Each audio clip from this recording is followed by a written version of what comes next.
I'm Maddie. And I'm Julia. This is my sister. And this is my sister. And this is my couch. Welcome to My Sister's Couch. All right. Hey guys, welcome back to the podcast. Hope you are well. Hope the family's healthy. Everything like that. Hope you had a good Valentine's Day. Mm-hmm. And everybody tag your Valentine in the comments. Yeah, that's good. I would tag Chris, Kona, you, Jack, our brother, my friends, our parents, Baze. Hazel. Yeah. Yeah, that's on my list as well. Yeah, what are you having for to drink today? Let's get right into the friggin' meat and potatoes. For to drink, I'm having a Blue Moon. It's very mid. Yes, period. Courtesy of... Yeah, Maddie bought it. I and left then it at... left it at my house, and so I brought it with me. In a similarly unintentional way, I have a giant goblet of Pinot Grigio from a box that I purchased because I wanted to make shrimp scampi for dinner last night. And then I was like, oh, I won't drink the rest of it because I don't like Pinot Grigio. And here we are. Here we are. Cheers. Here was my dilemma. I actually wanted red wine, which is usually what I'm always craving when we do the podcast, but... Red wine? Girl...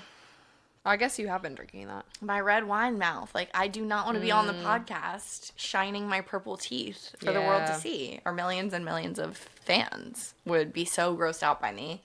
They'd be gagging. They'd be gagging, and not in a good way. All our friends would never let you live that down. No, they wouldn't. It would be literally all over the internet. I would be, like, in tabloids. It's true. Yeah, so I had to keep to white today. But anyways, should we get into the agenda? Yeah. Let's do it. Let's do it. Okay, so first... Take us away. Well, let's do an overview. Okay. First, for reality, our first segment, we're going to be momentarily discussing Traitors, but it was... There's not much to say. Not much to say. And then we're going to be doing a little preview to Survivor 50, which comes out next week. Next week on Thursday is the finale of Traitors, but also on Wednesday is the premiere of Survivor 50. So we'll do a little preview, and we're going to get really excited and get the vibes going. Yes. Yeah. Maddie's going to lead that because she's done some research on the cast and crew. And then...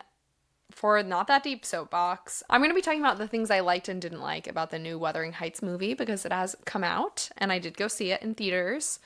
As God intended us to watch movies. Sure. And so... Silver screen. Yeah, I've got some thoughts. Some are good. Some are critical. Mm-hmm. And hopefully they make sense. Period. And then last things last, we're going to end with Bex Rex, and this is going to be just a random assortment of things we want to talk about. I particularly want to talk about Keke Palmer because I feel very passionately about her, and I also just watched a new show that came out where she is the main character, and it was a great show, so we're going to talk about that, and then what are you going to talk about for Bex Rex? I would love to talk about this little, like... not really well-known podcast, like small creator. Right. And we really feel passionately about supporting uplifting our sisters in the craft of podcasting and are sort of paving the way for the next generation. Yeah. So Amy Pohler's Good Hang podcast won the first ever was it an Emmy? Yeah, something.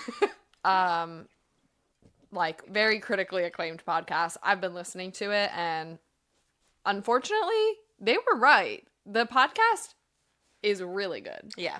And, like, a lot of the like, I do not listen to Dax Shepard. I do not listen to... Dax Shepard, enemy of the podcast. I do not listen to Joe Rogan, enemy of the podcast. I do not listen to New Heights. Not an enemy. Enemies. What's, like, Caller another? Daddy. I don't listen to Caller Daddy. I don't listen to... Therapist. I don't listen to Kylie. Kylie Jenner has No, a podcast? Kylie. Kelsey's. Kelsey's not for any reason, but I just don't. Yeah. So anyway, this is really like the one like mainstream like, but it's really good. We'll get into it. We'll get into it. Okay, let's begin. Did you like the sound effects I put in last week, by the way? Yeah, I Did you listen to did. them? I did, but I wish there was like an explosion across the screen. Like I wish there was like Oh. some confetti or Okay. like something like that. Maybe I'll work on that. Maybe Yeah. I'll get. I don't. That's like sort of kicking up in Right. notch, but Future Jewel, if you can figure out how to put in the confetti. do it in three, Two, two, one. one. Okay. Segment number 1 today is reality. First, Traitors. Basically, what happened in the last episode is Dorinda was sadly murdered, and Stephen was then banished at the round table. Could not remember his name for the life Yeah, of me. bless his soul. Which, by the way, Julia and I were talking about this earlier today, and she said he was on 90210, and I was like, no, Joel, he was on One Tree Hill, which he was, but he was on Laguna Beach. So you were close. Those are all the same. All the same. Oh, the OC, they're all Yes. the same. One and the same. So yeah, it was sort of boring. I think Rob is just continuing Rain. his absolute domination of this game. Sweet Eric almost got exposed week 1 as He doesn't. a traitor. He doesn't have the stomach for He it. doesn't. God And like bless him. I personally enjoyed the part where they were having a conversation. I don't even remember with who, but it was Eric, Rob, and the other person. And Rob is just lounging. He's like so comfortable. Literally hands behind his back. Hands behind his back. Yeah. And Eric, it cuts to his like interview, and he's like, I am freaking out. And Rob is literally, I've never seen a man more at peace. Like, this just goes back to our point of being like, He's method. he's method, and he was quite literally born to play a game like this, Yeah. I fear. He's really good. He's got a Survivor, Big Brother. Surely Oh my the God. challenge. He would win any season of Big Brother. The way that he has every single person in that house wrapped around his little finger His little tiny muscular finger. in a sweater vest. In a fucking sweater vest. Yeah. No notes, I fear. I guess being hot is good. Being hot is good. And you can quote me on that. And also, like, it's not like he's just been hot. He's made some good decisions. Yeah. Being hot and, like, being generally a normal man. Yeah, good socially. Good socially. It'll get you far. It'll win you Traitors. It's a winning looking combo. like. Yeah. Yeah, that's my any other predictions? I think he's got it in the bag. Okay, here's a question. If Rob doesn't win, who do you think has the best chance? Well, I think like the people who will not get voted out. You mean like if it's the faithfuls that win? Yeah. Mark. Who remains? Mark. Yeah, I agree. I don't think Mark has ever looked at. No one has ever thought Mark. No. Who even is still there? Mark. Kristen. I guess Kristen. She's really smart. But she might get voted out. She might. Because she's really smart. And Yeah. I think she's the last, like, big threat. Is Natalie still in? Mm-hmm. She also might get voted out, though. Yeah. I think Tara and Johnny will stay in. I don't know. I thought they did the big reveal that they're, like, more than coworkers. I'm like... Wait, I kind of liked it. I was like, period. Because, they did have all of the attention on them. No, I think it was cool that they did that. But I'm like, how did no one know? I don't know. How did no one know? And they were genuinely surprised to hear that. I feel like Mark must have known. Yeah. I kind of don't believe that. Mark, Johnny was on Dancing with the Stars. Also, they're in a similar world. Yeah. Maybe. I don't know. Maybe not. Yeah, I don't know. I don't know how close, like, that flavor I guess I'm of like celebrity is. I'm thinking like if you know ballroom dancing, you know figure skating, but I guess they're not necessarily overlapping. Yeah, maybe not. Maybe we're just the target audience. Now, we're putting the past behind us. Moving on to Survivor 50, which premieres next week, which is very exciting. I just wanted to call out a couple things I'm excited for. Number one, I'm a personal fan, and I'm curious actually if you have a take on this. Mike White is coming back for Survivor 50. And for those who don't know, Mike White is obviously was on Survivor, but he is also a very famous director and actor.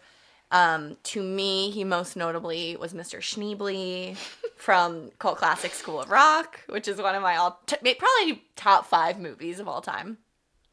But he also, more recently, is the director and... Probably more well known to the general public. To the general public, is the writer and director of the White Lotus series on HBO, which, as you know, has been wildly successful, and they're making like a bajillion seasons of it already and stuff. And I like White Lotus as well.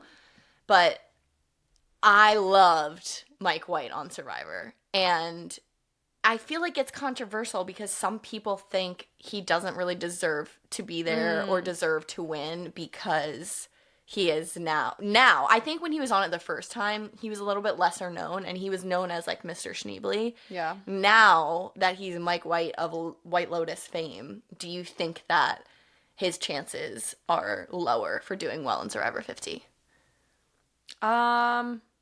Like, do you think people are going to target him? No, I don't think so. Like, because he's already rich? Yeah. No, I don't think so.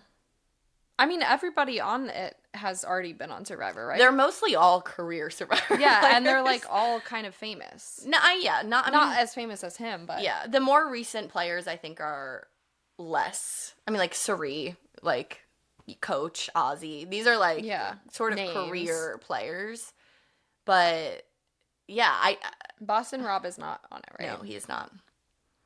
There are some notable absences. Boston Rob, Parv is not on it. Tony is not on it. I saw this meme that was like, what is your Mount Rushmore of Survivor players? And the person who made the thing had theirs, which was Boston Rob, Tony, Parv, and Suri. And I was like, that's probably a solid 4, but none of them are on it. Besides what's her Suri. name? Angela? The one that was boning Ozzy? Which season? Ozzy's been on it like actually 8 times. Think it was the season with her, Suri, and Parvati. At the end. Well, no, she's not on it. God, they were so hot. Sorry. Keep it in your pants. No, I'm saying like, my golly, the early 2000s, they were right letting it all hang out. They were. They weren't doing tactical gear like they are now. No. They were in a little bikini. That is something to discuss when it comes to Survivor, is like the garb. The way that the garb has changed from like season 2 to season 50. There was an era in like the 2010s, like I want to say like 2008 through like 2014, where they were doing, I'll call it the Victoria's Secret pink. Oh, sure. Era. Yeah. Where it was like the little polka dot Victoria's Secret bikinis. Like there was nothing practical about anything that they were wearing. That was a time. And that was also when Survivor was actually like 40 days long. Yeah. So these girlies would be in like my God, a cheeky, can you imagine? Victoria's Secret, not even cheeky. It was a bikini low rise, which if you are a woman, you know, is probably the most physically uncomfortable. The push-up one. Well, yeah, I'm more worried about the bottoms. I'm worried about you're wearing the same bathing suit bottoms for 40 days. Sure. And they're a polka dot, pink and white Victoria's Secret low-rise bikini cut. Yeah. The push-up bra is the least of my concerns. I just can't imagine doing like army crawling. Mud wrestling like they were doing back then. They would pop a tit every now and then. Really? Yeah. And you would see like a blurred out boobie. Okay, anyways. So I'm curious to see if Mike gets any flack on him with his most recent it's an interesting thought. Fame. I think that going along the Mike train, there are 3 people from Survivor 37. Did you watch that season? It was David versus Goliath. Say more. So Christian and Angelina from Survivor 50 and Mike are all from David versus Goliath. I did not watch that season. Such a good season. You should binge watch it this week. Okay. I don't think it's just me who thinks that that's like a top 3 season of Survivor. It's sort of like known to be like an S tier Survivor season. All 3 of them I find to be wildly entertaining. Christian is so smart and weird, and Angelina is like, you hate her but you love her, and you're rooting for her but you do not want her to win. And then Mike is, everybody wants to be friends with Mike. Was that post School of Rock? Post School of Rock, pre White Lotus. Sure. Yeah, naturally. There were a number of years in between those A things. number of years. But it was 37, so do the math. 50, that's 13 15-ish years seasons, ago. but divided by 2. It was about 7 or 8 years ago. Oh, okay. Yeah. So looking forward to that reunion of those 3 from such an iconic season. Of course, everybody has a soft spot for Miss Cerie. And I wonder if this is her time. Ugh, we can only hope. We can only I feel like hope. people are going to underestimate her yet again. Did you see the video of all of the cast picking who is their biggest, like, who they think the biggest threat is going to be? None of them said her. So, Christian, if you're a Survivor fan and you're watching this season, they posted a video of him breaking down the cast. And he said there's like 4 archetypes who they cast. There are people like Q, who are there to fight with people, to cause, drama. There are like lifer Survivor players who are there to like win the challenges, like Ozzy, make the fire, all that stuff. There are narrators, which I thought was such an interesting archetype. Yeah. People who are good at telling the story of what's going on, telling the story in an entertaining and funny way. Breaking down the lore. Breaking down the lore, explaining what's happening. Yeah, the dynamics. And then he said there are the people that will probably win. And Cerie was one of them. Yeah.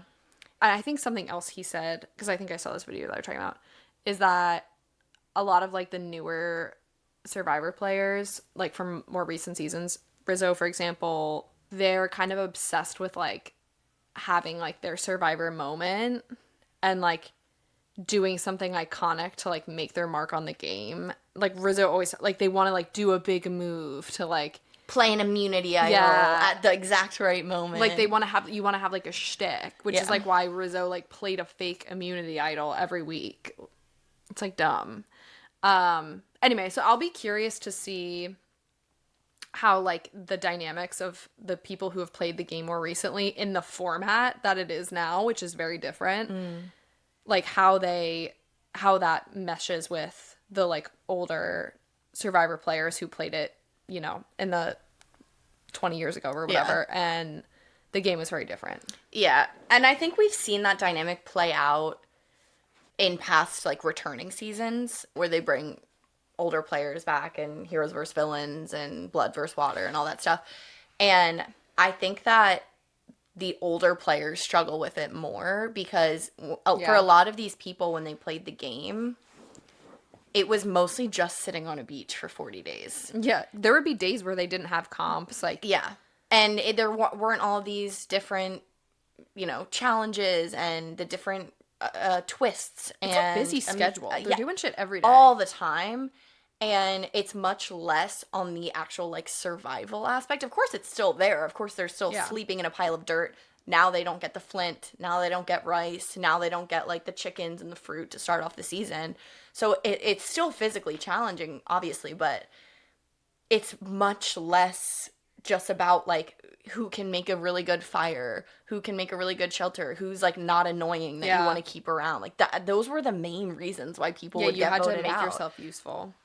And provide something to the tribe, be it like and that would be company like a beef. Or like, if you didn't go get your coconuts for the day or whatever, you were getting evicted. Yeah. So yeah, that should be interesting. And kind of just my main takeaway is it is insane to me that Survivor has existed for 50 seasons. Yeah. That's a lot of seasons. Is it the longest? No, Big Brother actually is. Really? Yeah. Because Big Brother only happens once a year. And Survivor so it's like 2 seasons. 26 years or whatever. Yeah. Last Big Brother season was Big Brother 27. I mean, I think Survivor has much more cultural impact than Big Brother does. Yeah. Especially in our childhood as well. Like the era of when we were kids. Yeah. Oh, yeah. Like everybody's parents, like, you would like tune Survivor. in every Wednesday. Yeah. Yeah. Or Monday or whatever day it was. Which I think maybe other people did that with Big Brother, but we did not. No. So yeah. Just excited for that. I'm happy they're bringing back some things like the live finale, which I've always loved the live finale. And just the absolute drama of Jeff walking off out of tribal council. Getting on the boat. They don't even do that. He walks out of the tribal council and then walks onto the stage. I feel like I've seen him get up, but maybe not. Maybe they've done that. But It's just so dramatic, and I always And- love to see how people look. I was just about to say that. That's the best part. They look so different. So different. Honestly, like, they go from being so tan. They just, like, change color. So tan and so gaunt. They change weights. They're wearing makeup. Some of them are, like, completely unrecognizable. Yeah. Should be exciting. Very exciting. All right. Let's get into Not That Deep Soapbox. Thank you. So the movie came out on Valentine's Day. And so I went and saw it over the weekend. And I would say that I liked it. And there you have it. Thanks for coming to this week's episode. Tune in next week. No, I liked it. So I have some things that I like. I'll start with that. We'll start with the good, and then I do have some more critical commentary that we can get into. So I do have my phone up for reference. Before I even get into the things that I like, I want to say that at least I have seen so much stuff on the internet about this. There is a lot of discourse. I don't think anything that I'm saying is going to be like new or a never before heard take, but you know, it's a podcast, so I thought I'd give my opinion. That's the point. Yeah. So the things that I liked, it's very beautiful. It is beautifully shot. The costumes are incredible. I don't care that they're not historically accurate. I don't care that they are made of fabrics that didn't exist in the 1800s or 1700s, whatever. It's got a very specific like aesthetic and vibe. I think Emerald Fennell creates very like immersive movies aesthetically. So yeah, the set design was really cool. I think there's like a lot of symbolism. The house, Wuthering Heights, is this like dilapidated stone house where it's like raining all the time, which is sort of like juxtaposed against Thrushcross Grange, which is eventually where Catherine goes to live, which is this very like whimsical, almost like fantasy land, opulent, where that's like the stills from the movie where she's like eating the giant strawberries and stuff, and she's got like the little sunglasses on, like it's Versailles-esque. Very, you know how you said you wanted camp in period pieces? There's camp. It's like, it is nothing. The skin room. The skin room. There's nothing like room. real about it. And yeah, and like a lot of like the set design in that house is like very symbolic. And you know, when Heathcliff returns to town, you can see like the setting in Thrushcross Grange, like the red rooms, the fireplace. Like it starts to become this like hell for Catherine, where she's like, I think I'm gonna die in this house. Not to be a meme. Anyway, so yeah, I thought the set design was really cool. Very beautiful, beautifully filmed. Every single shot, like, literally looks like a painting. It's gorgeous. Other things I liked, the woman who played Isabella Linton is an actress named Alison Oliver. I think she stole the show. I don't know if it's just her acting or, like, the writing of the movie, but the character's very funny. She had the theater laughing. I don't think Isabella Linton is supposed to be like a girl boss feminist comedic character, which I'll get into later. However, in the movie, it's funny. She does a great job. So now getting into the more like critical things that I have to say. First, quickie, missed opportunity for ghosts. I think like my overarching like takeaway is it is nothing like the book, so to compare and contrast it is like kind of stupid because the movie is part of the plot of the book. Something that is in the book that I think would have been very effective in the movie is the supernatural elements, because it is like kind of a spooky, like atmospheric, almost like thriller vibe to the movie.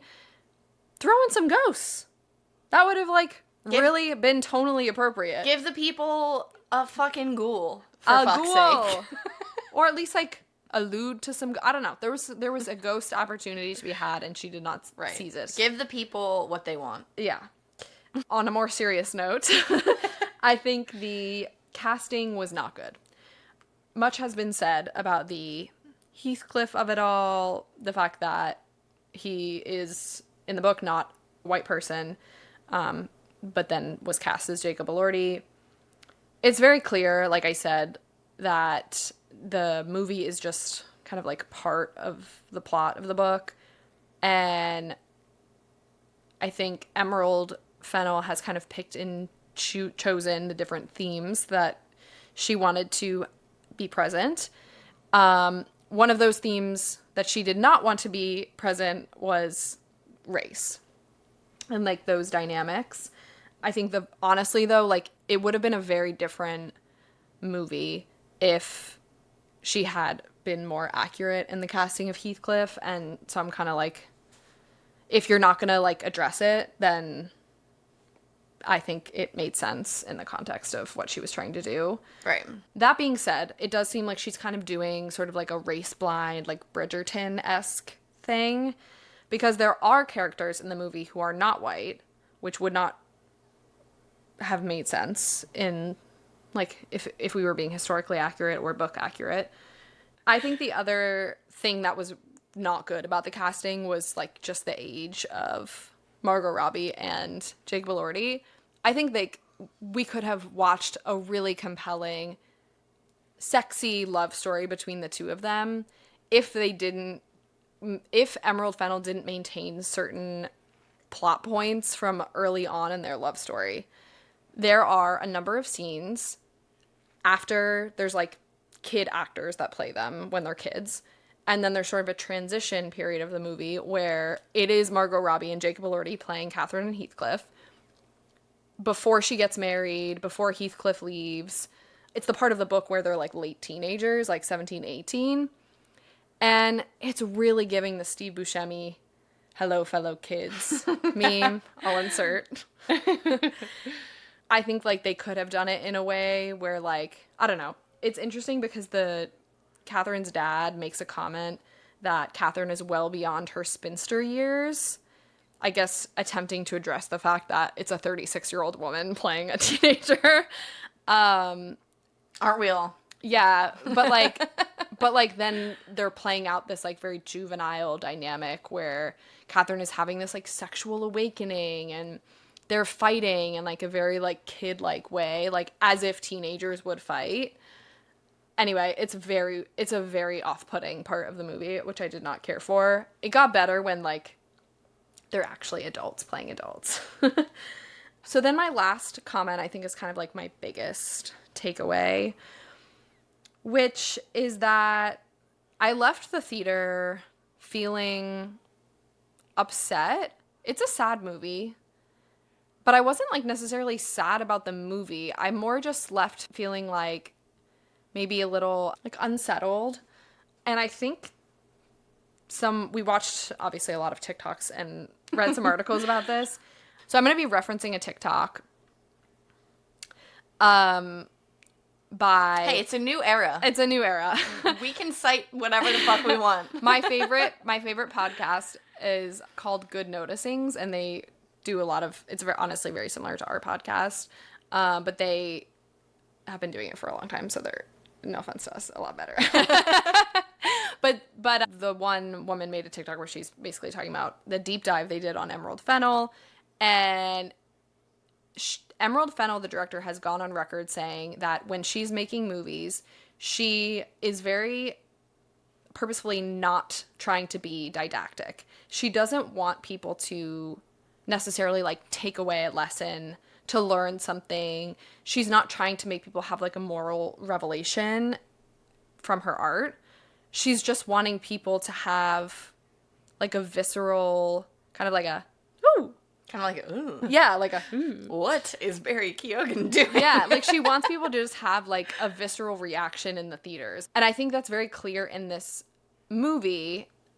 It's very shocking, but not in the way that you think. Like, it's not very sexual in a sexy way. It's sexual in like a gratuitous way.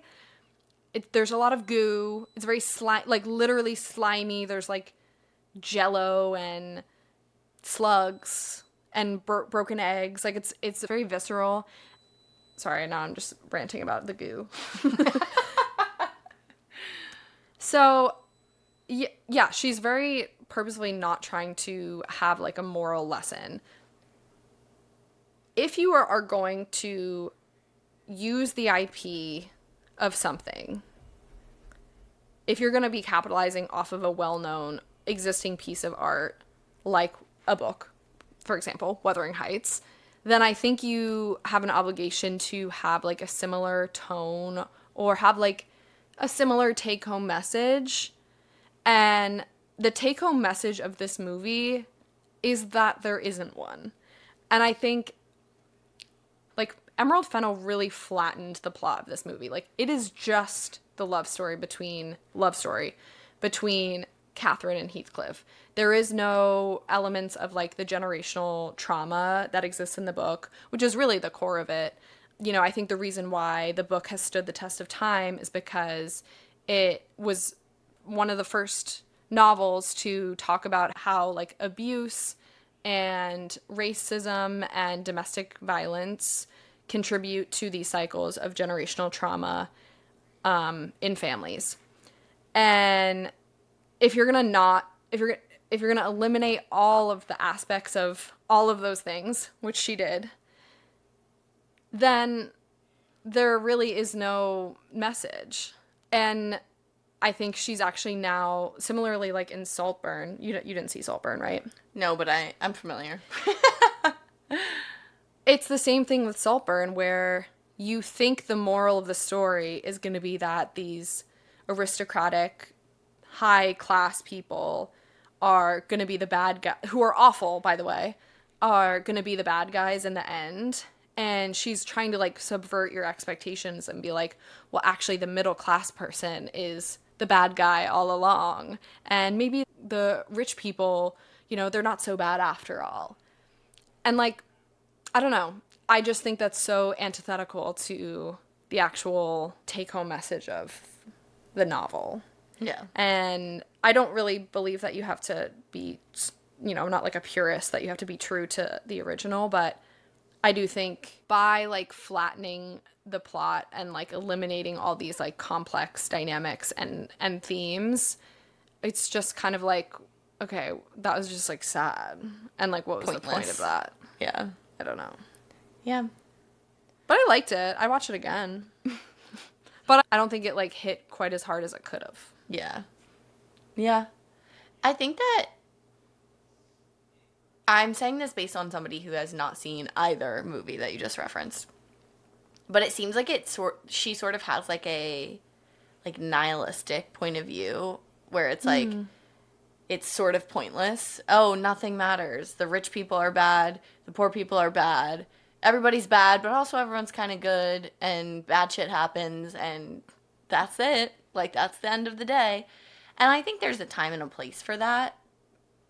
I think with like a Saltburn, and again, if it's sort of doing reverse, like pro rich people take, that is interesting. But I feel like to your point, if you are like using the IP of Wuthering Heights to make money, then it's like maybe keep the moral in place. Yes. And maybe change elements of the plot that still get to the end message. Or maybe this is like such a bad example, but I think about like the Romeo and Juliet with Leonardo DiCaprio, where it's like, it's Romeo and Juliet. It's been done a bajillion times, but this is a story of people living in New York City in the 90s, and they're doing the things that happened in Romeo and Juliet, but like not really. So it's like if you're doing a retelling, maybe just do a different plot and have the same message, and it's all, you know, it's how Wuthering Heights maybe would look if it was a story like that happening today and whatever.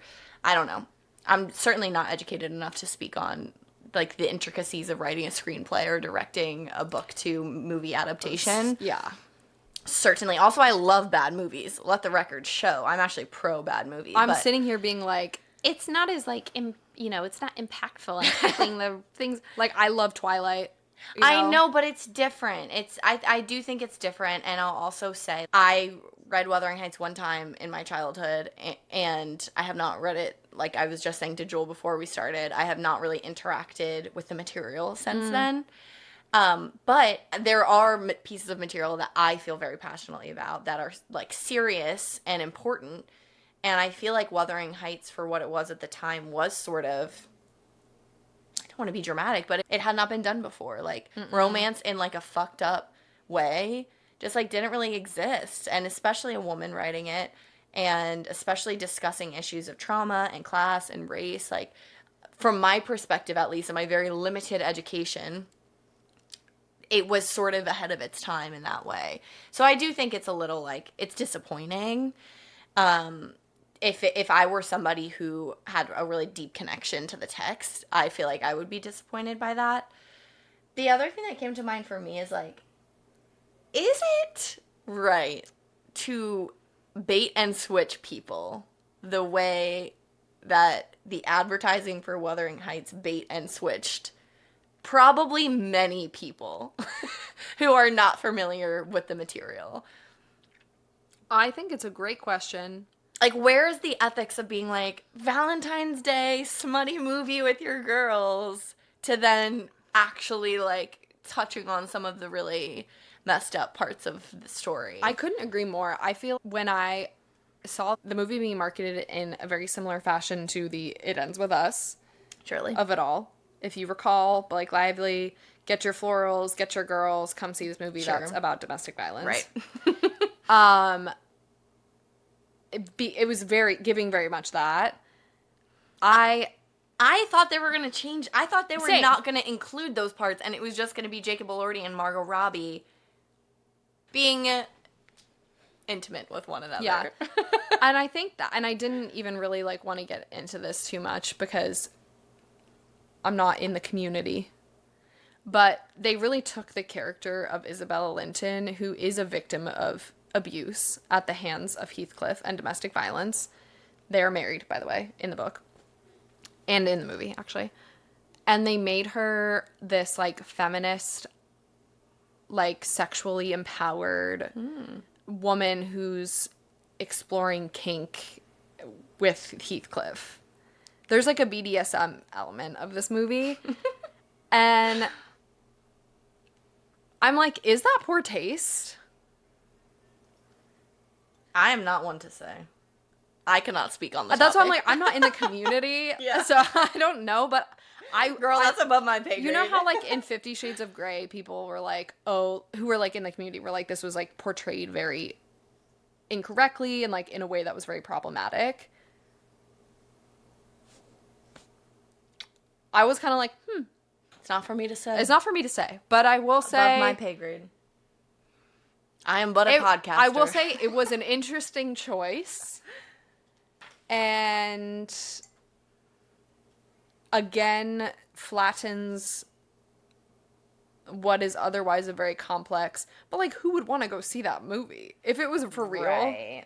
Yeah, I'm just thinking of how many girlies probably went to this theater thinking they're gonna watch Jacob Elordi and Margot Robbie in a It was literally just French kissing. yeah, and like just the marketing of it, just the freaking Vanity Fair photo shoot, the shrines to each other. The rings. What's interesting to me is like I think they really leveraged the outrage of the concept of them turning Wuthering Heights into just like a soft core situation. Everyone was so pissed before the movie even came out. Yeah. And then when they saw it, it actually wasn't that at all. It was No. like fully a bait and switch of like, get everybody mad. They said, oh, rage bait works. Perfect. Let's You're right. get everybody really mad that we turn this into like a. Did we get rage baited? We for sure got rage baited. So yeah, I think that was it was interesting to see that technique that is done by like internet people and YouTubers done on a scale at this like level I have not really seen, where it's just a full blown bait and switch, full blown YouTube thumbnail. You're never gonna believe what we did to Wuthering Heights, and it's like a picture of Margot Robbie and Jacob Elordi doing whatever, and then in real life that just wasn't it at all. It totally was a bait and switch. I agree with everything you're saying, and I would say on top of it, beyond the fact that like it actually was not that Sexually gratuitous. Catherine and Heathcliff are like the worst people ever. And like they're horrible. And so you're not even really rooting for them. Right. You don't want to see either of them succeed. And so none of it is happy. Yeah. Well, Cool costumes though. on that note, let's talk about something that is happy. Keke Palmer. Woo! It's your girl. Isn't that what she does? Yeah. I don't mean to offend him. I have no idea who that man is. I think it's Jimmy Carter. I've never seen this man in my life. I love her. You know it's your girl. Anyways, for Bex Rex this week, I wanted to talk about a TV show that I have watched in the past week called The Burbs. It's on Peacock, the streaming service. Peacock.com. Peacock.com / The Burbs at Maddie B at My Sister's Couch Podcast. Oh. Look it up. Sponsored. I'm just kidding. This show I looked it up before this because I had a feeling it was a reimagining or like a TV show version of like a book. It gave very much like Stephen King-ish. But it is a reimagining of a movie from 1989 that was apparently a very cult classic horror movie Called The Burbs. by the same name, The Burbs, and it stars Tom Hanks. And it is a like TV show comedic modern adaptation of it. So it has like horror and like thriller elements. But it's Keke Palmer, so it's funny and it's modern in a way that's like not cringy. Like I think they represent millennials as parents in like a less cringy way than some other like attempts at that. The plot of the show is basically Keke Palmer's character and her husband move out to the suburbs. They live in New York City and they're very fresh newlyweds and they're fresh parents. So they've only been together for a little bit. They basically got rush married, had a baby, whatever. And his parents give them their house in the suburbs because they've decided to go off on a cruise and, you know, live their retired life. And so they move out to the suburbs, and after moving in, they realize there's this like creepy Victorian house across the street. And they're like, what's going on with that? And so that's sort of the mystery is there's this creepy old house. It's bought by a creepy guy.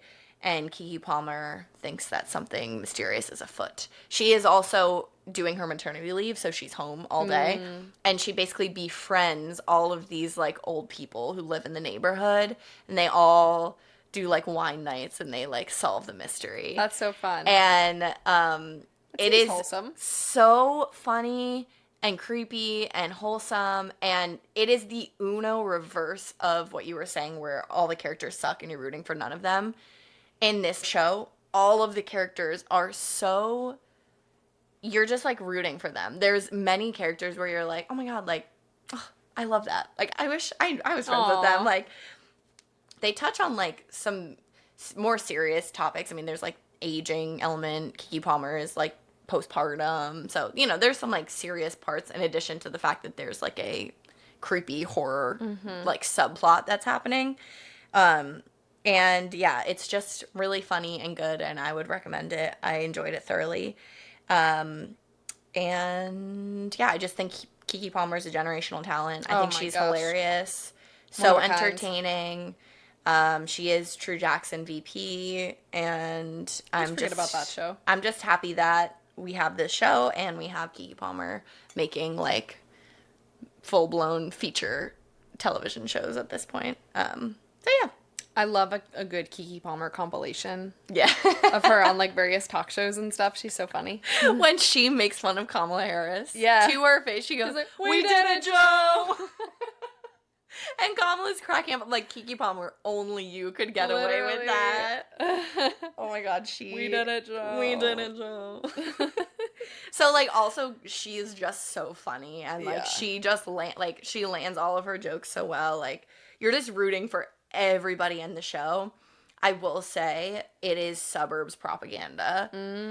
So if you are not looking to be convinced that you want to move to a cul-de-sac in like a nice neighborhood, would not recommend. I mean, there's like a block party and they have like wine, and coincidentally there's also like other young people their age that like live there, and Literally, the street you live on does all those things. what do you mean?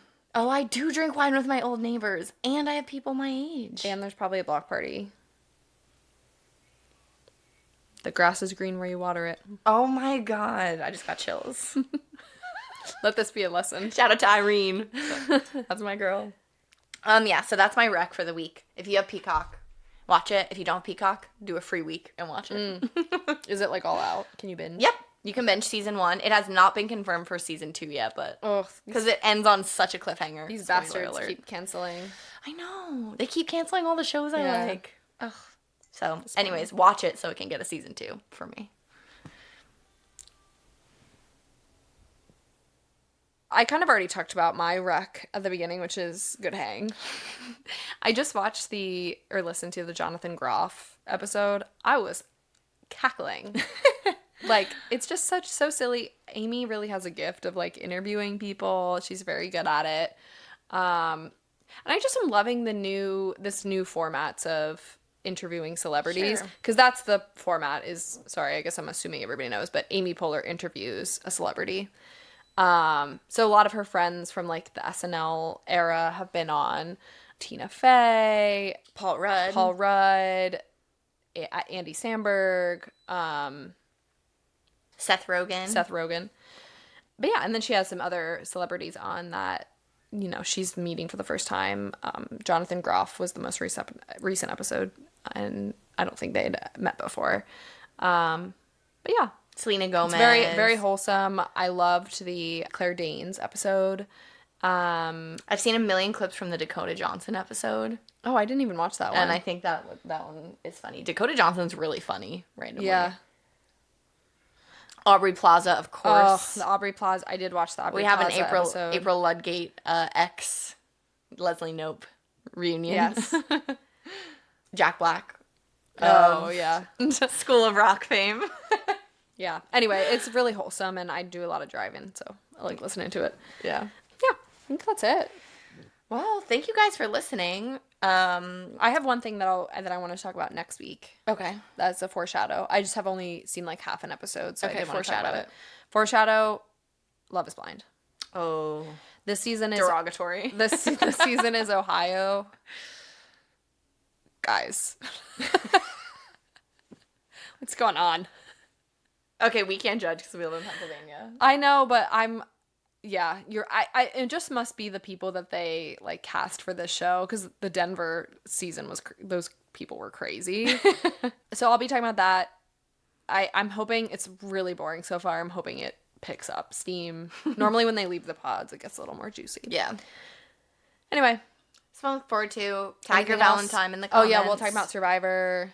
Talk about Traitors. Yeah. Actually, this will get you all excited. Next week for Not That Deep Soapbox, or next 2 weeks. We have to like take notes on Yeah. this, I think. This is academic. This is academic, and we will come prepared with actual science. We will be talking about the one and only Clav. I feel like none of Or the people who listen to this will clavicular. know who that is. Here's your homework. Before you listen to the next episode, go on Instagram, TikTok, whatever, and search up Clavicular Gets Mogged by ASU Frat Star. And that's your homework for next week. Girl, it's a deep dive, and we will be doing a backstory in case you're not chronically online like we are. Yeah. There's a whole like Clockwork Orange vocab that we're still learning, to be honest, but I think there's something deeper at play. Yeah. There's something nefarious afoot surrounding its place in the context of like hypermasculine, like right wing Sure, Menonism. and body dysmorphia. Yeah. It's sort of a combination of all of the things. Yeah. That are happening on the internet right now in a bad way. Yeah. So Stay tuned. Yeah, tag your Valentine in the comments. Have a blue moon or don't. Have some Pinot Grigio or don't. And leave a comment if it's nice. Only if it's nice. And love you guys, and talk to you next time.